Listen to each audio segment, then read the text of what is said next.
Hello दोस्तों, दृष्टि PCS channel पर एक बार फिर से आपका स्वागत है।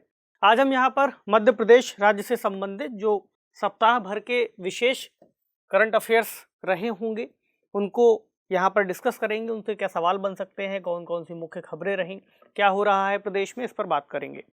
तो पहले सवाल से शुरुआत करते हैं। कई सारी योजनाओं की शुरुआत हुई है, कई सारे कार्यक्रम शुरू हुए हैं, खेल से संबंधित, अन्य क्षेत्रों से संबंधित। तो पहला सवाल है कि राज्य में मुख्यमंत्री श्री चौहान ने कहां पर ओबैदुल्ला खां हेरिटेज कप हॉकी टूर्नामेंट का शुभारंभ किया है। ऑप्शन है हमारे पास भोपाल, इंदौर, ग्वालियर या फिर सतना। तो एक इसका आयोजन इस कप का काफी लंबे समय के बाद, कोरोना के बाद से शुरू किया गया है और भोपाल में इसका आयोजन फिर से किया जाना है।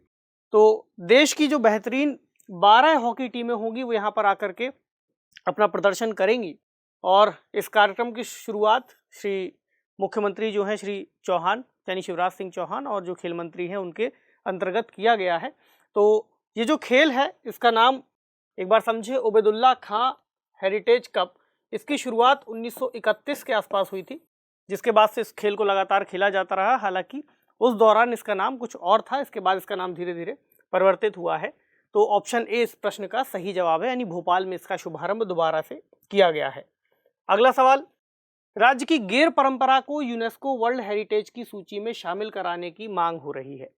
सवाल है कि यह परंपरा किस शहर में मनाई जाती है, यानी किस शहर से ये संबंधित है।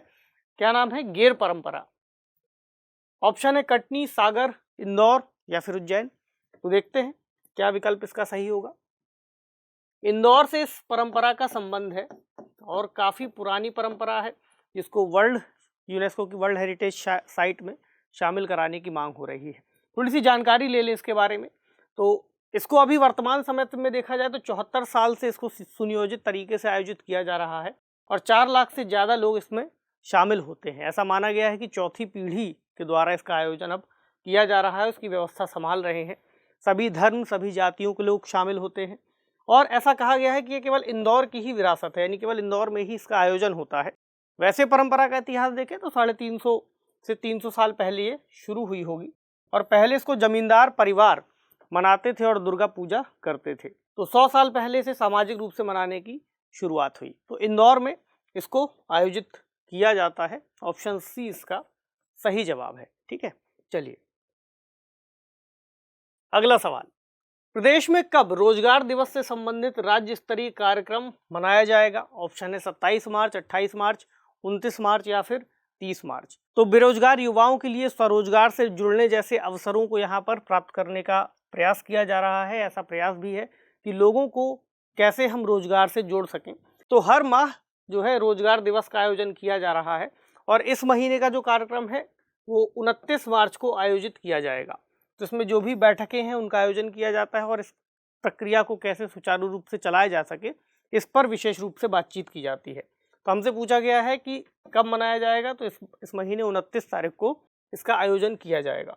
चलिए अगला सवाल, राज्य में खरगोन जिले की कौन सी ग्राम पंचायत द्वारा कचरा वाहन खरीदने के बाद जिले में इलेक्ट्रिक वाहन से कचरा ढोने वाली वह पहली पंचायत बन गई है। तो ऑप्शन है खरगोन पंचायत, गोगांव, महेश्वर या फिर सेगांव। तो इस जिले के अंतर्गत ये पंचायत आती है जहां पर ऐसा प्रयास किया गया है, इलेक्ट्रिक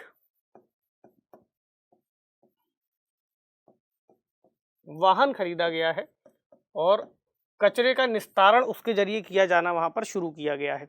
तो ग्राम पंचायत के स्तर पर यह इस तरह का पहला प्रयास दिखाई दे रहा है जिले के अंतर्गत, जहां पर इलेक्ट्रिक वाहन का उपयोग किया गया है। इसके अलावा कचरे को किस तरह से गीले कचरे और सूखे कचरे के अंतर्गत हम डिवाइड करते हैं, इस प्रक्रिया को भी यहाँ पर शुरू करने का प्रयास किया गया है। तो एक अच्छी शुरुआत है गाँव के स्तर पर पंचायत को साफ करने की। तो सही जवाब है ऑप्शन ए, यानी खरगोन में ऐसी एक पहल शुरू की गई है। चलिए अगला सवाल, मुख्यमंत्री श्री शिवराज सिंह चौहान ने वीरांगना अवंतीबाई लोधी की पुण्यतिथि पर उन्हें याद किया है। तो वे देश की आज़ादी के लिए किस आंदोलन में सक्रिय रहीं। तो एक नाम ऐसा आ सकता है जो परीक्षाओं के लिए, जो राज्य है, राज्य के स्तर पर भी महत्वपूर्ण है, अन्य किसी परीक्षा में भी पूछ सकते हैं। ऑप्शन है 1857 की क्रांति, अहोम विद्रोह, स्वदेशी आंदोलन या फिर भारत छोड़ो आंदोलन। तो चलिए देखते हैं। तो रानी अवंतीबाई लोधी जी 1857 की क्रांति में बेहद सक्रिय रही। इन्होंने अंग्रेजों से काफ़ी ज़्यादा लोहा लिया और एक क्षेत्र पड़ता है रेवांचल। तो रेवांचल में मुक्ति आंदोलन की सूत्रधार भी बनी। एक ऐसा समय भी आया जब उनकी छोटी सी सेना अंग्रेजों के सामने पराजित होती हुई दिखाई दी, तब उन्होंने अंग्रेजों के सामने घुटने टेकने से बेहतर समझा खुद का जीवन त्यागना और खंजर की मदद से खुद का जीवन त्याग दिया। तो ऐसे लोगों का भी योगदान बहुत महत्वपूर्ण रहा है स्वतंत्रता आंदोलन के दौरान, इसलिए उन्हें याद करना बेहद जरूरी है। तो 20 मार्च 1988 को सरकार ने ऐसा एक रिकॉग्निशन दिया था उन्हें, और उनके स्मरण में एक डाक टिकट भी जारी किया था। तो इस प्रश्न में पूछा गया है कि उनका संबंध किस आंदोलन से है, तो 1857 की क्रांति कह सकते हैं हम, इससे वे संबंधित हैं। ऑप्शन ए सही उत्तर है। अगला सवाल, राज्य में श्री देव अटल बिहारी मंदिर किस शहर में स्थित है? ऑप्शन है रीवा, सतना, सागर या फिर बालाघाट। तो इस मंदिर का संबंध है सागर क्षेत्र से, और यहाँ पर होली का बेहद ही अच्छा कार्यक्रम आयोजित किया जाता है। प्राकृतिक रंगों से यहाँ पर होली मनाई जाती है। एक और खास बात यह है कि इस मंदिर को मिनी वृंदावन के नाम से भी जाना जाता है। तो यहाँ पर ये कार्यक्रम आयोजित किया गया है और सागर क्षेत्र से ये जो मंदिर है वह संबंधित है। ऑप्शन सी सही उत्तर है। चलिए अगला सवाल, राज्य में कहां पर सांसद ट्रॉफी खेल महोत्सव कंट्रोल रूम का शुभारंभ किया गया है? ऑप्शन है जबलपुर, रीवा, विदिशा या फिर कटनी। देखते हैं। तो कटनी में सांसद ट्रॉफी खेल महोत्सव कंट्रोल रूम का शुभारंभ किया गया है, जहां पर भाजपा के प्रदेश अध्यक्ष और सांसद जो है विष्णुदत्त शर्मा जी जुड़े हैं। तो ऐसा बताया गया है कि संसदीय क्षेत्र खजुराहो लोकसभा में 27 मार्च से 3 अप्रैल के बीच में इस ट्रॉफी का आयोजन किया जाएगा, जिसमें स्थानीय खेल कबड्डी, खो खो, वॉलीबॉल, एथलेटिक, मलखंब, कुश्ती, फुटबॉल समेत और भी जो खेल है और उससे संबंधित खिलाड़ी हैं वे इसमें शामिल हो सकते हैं। तो सवाल पूछा जा सकता है कि कहां पर ऐसा आयोजन किया गया है या किया जाएगा। ऑप्शन डी इसका सही जवाब है।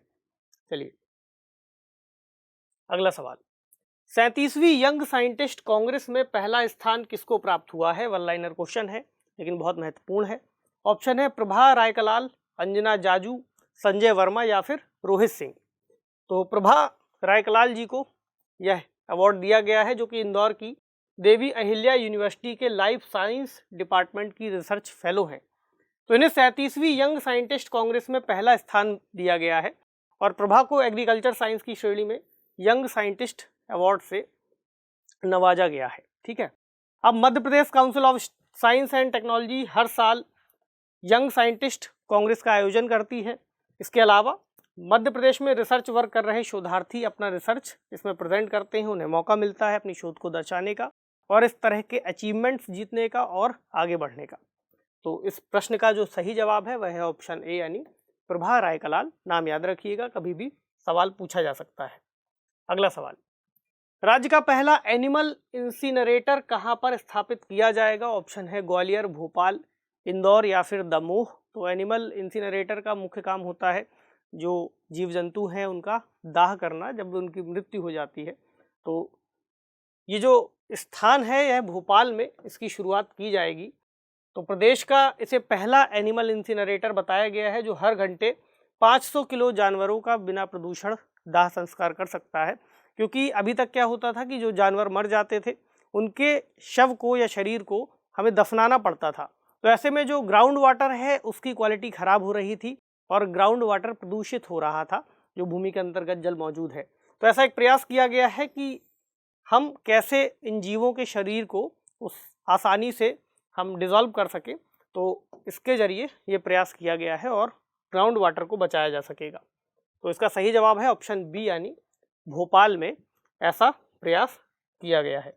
चलिए अगला सवाल, राष्ट्रीय बाल स्वास्थ्य कार्यक्रम के अनुसार डाउन सिंड्रोम से पीड़ित बच्चों के बेहतर इलाज और उन्हें थेरेपी देने के मामले में भोपाल देश में किस स्थान पर आता है? तो भोपाल से संबंधित एक खबर हो सकती है। अभी सूची में इसके पहले कौन कौन से नाम आएंगे उनको भी देखेंगे। भोपाल के बारे में बात करें तो ऑप्शन हमारे पास दूसरा, चौथा, पांचवा या छठा। तो भोपाल का नंबर यहाँ पर ऑप्शन डी सही जवाब है, छठे नंबर पर भोपाल की रैंकिंग है। थोड़ी सी खबर देखें तो राष्ट्रीय बाल स्वास्थ्य कार्यक्रम के अनुसार डाउन सिंड्रोम से पीड़ित बच्चों के बेहतर इलाज और उन्हें थेरेपी देने के मामले में भोपाल 6वें स्थान पर है। और बीते 6 सालों में ऐसे कुछ डेटा लिए गए हैं कि उसके जरिए पता चल रहा है कि कितने बच्चों ने किस हॉस्पिटल में कहाँ पर रजिस्ट्रेशन कराया है। तो ऐसा बताया गया है कि एक हॉस्पिटल का नाम लेकर के 132 बच्चों ने जेनेटिकली डाउन सिंड्रोम की समस्या है। तो बाकी बच्चों में hearing, vision, cataracts, heart disease समेत दूसरी बीमारियां पाई गई हैं और उनको अब थेरेपी दी जा रही है। लेकिन ये बहुत महत्वपूर्ण बात नहीं है। महत्वपूर्ण बात यह है कि अगर भोपाल का 6ठा नंबर है तो उससे पहले कौन कौन से शहर आ सकते हैं। तो राष्ट्रीय बाल स्वास्थ्य कार्यक्रम के तहत जिसकी शुरुआत की गई है, तो इसमें देश के 6 टॉप शहर जो शामिल हैं उनके नाम देखें तो भोपाल से पहले कौन कौन से हैं। इसमें लखनऊ, नागपुर, जयपुर, पुणे और इंदौर का नाम है। उसके बाद 6ठे नंबर पर भोपाल आता है। तो इस प्रश्न का जो सही जवाब है ऑप्शन डी, 6ठा इसका सही उत्तर है। तो आज के सेशन को इन्हीं प्रश्नों के साथ समाप्त करते हैं। आप इन प्रश्नों को एक बार फिर से रिवाइज कीजिए और फिर से अपनी तैयारी में शामिल कीजिए। आपसे मिलेंगे अगले सेशन में कुछ नए सवालों के साथ। तब तक पढ़ते रहिए। शुक्रिया।